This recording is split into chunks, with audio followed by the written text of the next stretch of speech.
CMRL Exalogic കേസിൽ ഹൈക്കോടതിയിൽ നിന്ന് അനുകൂല ഉത്തരവിന് പിന്നാലെ ഇഡിയുടെ തുടർ നീക്കത്തിൽ ഉദ്വേഗമേറുകയാണ്. വീണ തൈക്കണ്ടിയിൽ ഉൾപ്പെടെയുള്ളവർക്ക് ഉടൻ നോട്ടീസ് അയക്കാനാണ് ധാരണ. അതിനാണ് സാധ്യത. ഇഡിയുടെ റഡാറിലുള്ള മറ്റു പ്രതികളെയും ചോദ്യം ചെയ്യാൻ വിളിപ്പിച്ചേക്കും. PMLA സെക്ഷൻ 5 പരിധിയിൽ നിന്നുകൊണ്ട് നടപടികൾ കടുപ്പിക്കാനാണ് സാധ്യത.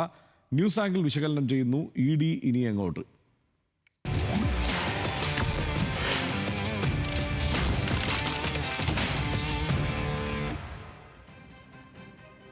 ഷബ്ന കെമാണ് നമുക്കൊപ്പം ചേരുന്നത്. Shabna, good morning. എന്തായാലും എൻഫോഴ്സ്മെന്റ് ഡയറക്ടറേറ്റ് അതിൻ്റെ തുടർ നീക്കങ്ങളുമായി മുന്നോട്ട് പോവുക തന്നെയാണ് എന്നാണ് നമുക്ക് മനസ്സിലാക്കാൻ കഴിയുന്നത്.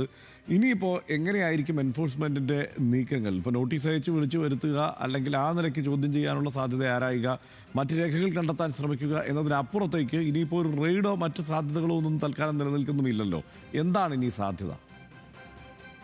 Harshan, good morning. ഏതായാലും ഇന്നലെ കോടതിയിൽ നിന്ന് ഉത്തരവുണ്ടായ സ്ഥിതിക്ക് അനുസരിച്ചുള്ള തുടർ നടപടികളിലേക്ക് ഏതായാലും ഇഡി കടക്കും. ഇന്നലെ കോടതി ഉത്തരവ് വരുന്ന അതേ സമയം തന്നെ കൊച്ചിയിലെ ഓഫീസിൽ ഇഡി ഉദ്യോഗസ്ഥർ യോഗം ചേരുകയും കടുത്ത നടപടികളെക്കുറിച്ച് ആലോചിക്കുകയും ഒക്കെ ചെയ്തിരുന്നു. കാരണം ഇതുമായി ബന്ധപ്പെട്ട് ഇനി തുടർ നടപടികൾ എങ്ങനെ വേണം, കുറ്റപത്രം എത്രയും വേഗം സമർപ്പിക്കുക, അല്ലെങ്കിൽ ഇതിൻ്റെ അന്വേഷണം ഏത് രീതിയിൽ മുന്നോട്ട് കൊണ്ടുപോകണം, പ്രത്യേകിച്ച് റെയ്ഡിനടക്കം എത്തിയപ്പോൾ ഉദ്യോഗസ്ഥരെ ആക്രമിച്ചതടക്കമുള്ള കാര്യങ്ങൾ നിലനിൽക്കുന്നു. അത്തരത്തിലുള്ള സംഘർഷങ്ങൾ നിലനിൽക്കുന്ന സാഹചര്യത്തിൽ ഇഡിക്ക് ഇനി എങ്ങനെ മുന്നോട്ട് പോകണം എന്ന കൂടിയാലോചനയായിരുന്നു ഇന്നലത്തെ യോഗത്തിൽ ഉദ്യോഗസ്ഥർ നടത്തിയത്. സെക്ഷൻ 5 പ്രകാരം അന്വേഷണം നടത്താനാണ് ഹൈക്കോടതിയുടെ അനുമതി. അതായത് PMLAയുടെ സെക്ഷൻ 5 പ്രകാരം സിവിൽ കേസായി അല്ലെങ്കിൽ സിവിൽ നടപടികൾ തുടരാമെന്നാണ് ഹൈക്കോടതി ഡിവിഷൻ ബെഞ്ച് ഇന്നലെ ഇഡിക്ക് നിർദ്ദേശം കൊടുത്തത്. അതിനർത്ഥം സിവിൽ കേസായി മുന്നോട്ട് പോകുമ്പോൾ അറസ്റ്റ് അടക്കമുള്ള കടുത്ത നടപടികളിലേക്ക് ഇഡിക്ക് കടക്കാൻ സാധിക്കില്ല. അതായത് ഈ ഘട്ടത്തിൽ കടക്കാൻ സാധിക്കില്ല. ഏതെങ്കിലും ക്രിമിനൽ സ്വഭാവം ഈ ഒരു ഇടപാടിൽ, CMRL എക്സാലോജിക് ഇടപാടിൽ ഉണ്ടോ എന്ന് പരിശോധിച്ചതിന് ശേഷം ആ രീതിയിൽ കേസ് വന്നാൽ മാത്രമേ അറസ്റ്റ് അടക്കമുള്ള നടപടികളിലേക്ക് കടക്കൂ.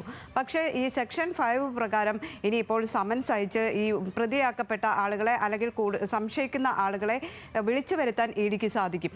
ആദ്യ സമൻസ് ആയിരുന്നു ഇത്തരത്തിൽ കോടതിയിൽ ചോദ്യം ചെയ്തത്. ആ സമൻസിൽ ഹാജരാകാനുള്ള ഡേറ്റ് ഒക്കെ കഴിഞ്ഞു. അതുകൊണ്ട് തന്നെ വീണ്ടും സമൻസ് അയക്കുന്ന നടപടിയായിരിക്കും ഇഡി ആദ്യം സ്വീകരിക്കുക. വീണ, അതോടൊപ്പം തന്നെ ഈ CMRLന്റെ MD, അത്തരത്തിലുള്ള CMRLന്റെ ഉദ്യോഗസ്ഥർ, എക്സാലോജിക്കിന്റെ മറ്റ് ഉദ്യോഗസ്ഥർ, ഇതുമായി ബന്ധപ്പെട്ടിട്ടുള്ള ആളുകൾ, അവർക്ക് എല്ലാവർക്കും സമൻസ് അയച്ച് ആദ്യഘട്ടത്തിൽ ഇവരെ വിളിച്ചു വരുത്താൻ ശ്രമിക്കും. അതിനുശേഷമായിരിക്കും ഇവർ ഇപ്പോൾ ഈ റെയ്ഡിൽ വീണയുടെ വീട്ടിലടക്കം റെയ്ഡ് നടത്തിയിരുന്നു. അതിൽ നിന്ന് എന്തെങ്കിലും തെളിവുകൾ കിട്ടിയിട്ടുണ്ടെങ്കിൽ അതിൻ്റെ ഡിജിറ്റൽ പരിശോധനയിലേക്ക് ഒരു പക്ഷേ പോകും. പ്രത്യേകിച്ച് ഇഡി പരിശോധിക്കുക ഇതുമായി ബന്ധപ്പെട്ടിട്ടുള്ള നടന്നിട്ടുള്ള കമ്മ്യൂണിക്കേഷൻസ്, ഇമെയിൽ കമ്മ്യൂണിക്കേഷൻസ് അടക്കമുള്ള കാര്യങ്ങളായിരിക്കും.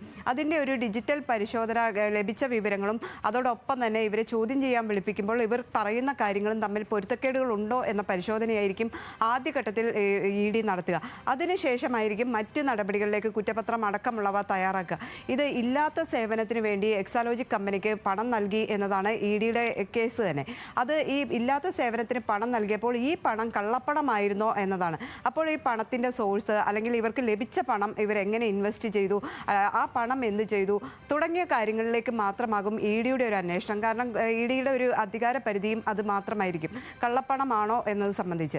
അതുകൊണ്ട് തന്നെ CMRLന് ഈ പണം ലഭിച്ചത്, അല്ലെങ്കിൽ CMRL ഏത് തരത്തിലാണ് ഈ പണം കൈമാറിയത് തുടങ്ങിയ കാര്യങ്ങൾ മാത്രമാകും ഇഡിയുടെ അന്വേഷണ പരിധിയിൽ വരിക.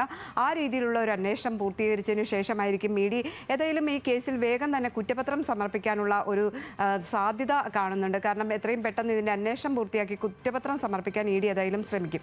മറ്റൊന്ന്, CMRL നിയമപരമായി നേരിടുന്നതാണ്.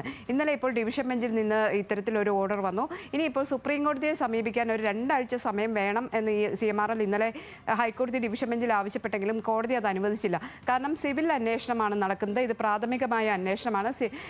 കോടതി അതിൽ എടുത്തു പറയുകയും ചെയ്തത് സാക്ഷികളെ പോലും ചോദ്യം ചെയ്യാനായി വിളിപ്പിക്കാറുണ്ട്, അല്ലെങ്കിൽ സമൻസ് അയക്കാറുണ്ട്. ഒരു സമൻസ് അയച്ചു എന്നതുകൊണ്ട് മാത്രം ആരെയും പ്രതിസ്ഥാനത്താക്കുന്നില്ല, അല്ലെങ്കിൽ പ്രതിയാകുന്നില്ല ഒരു കേസിലും. കൃത്യമായ കാര്യങ്ങൾ അവരെ ബോധിപ്പിക്കുക, ഏതെങ്കിലും തരത്തിൽ ഇവർ ചോദിക്കുന്ന രേഖകൾ ഉണ്ടെങ്കിൽ കൈമാറുക, അവർക്കറിയാവുന്ന കാര്യങ്ങൾ പറയുക എന്നതാണ് ഉദ്ദേശിക്കുന്നത്. അതുകൊണ്ട് തന്നെ ഈ സമൻസിനെ അത്ര വലിയ കാര്യമാക്കേണ്ടതില്ല എന്ന് ഹൈക്കോടതി ഡിവിഷൻ ബെഞ്ച് തന്നെ പറഞ്ഞു വെച്ചിരുന്നു.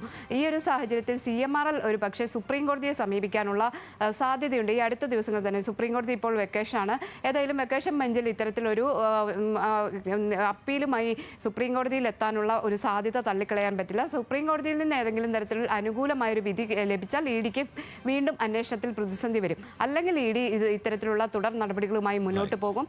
ഏതായാലും ED എത്രയും പെട്ടെന്ന് തന്നെ സമൻസ് അയക്കും എന്നാണ് നമുക്ക് ഈ ഘട്ടത്തിൽ പറയാൻ പറ്റുക. ഷബ്നയാണ് ഈ വിലയിരുത്തൽ നടത്തിയത്.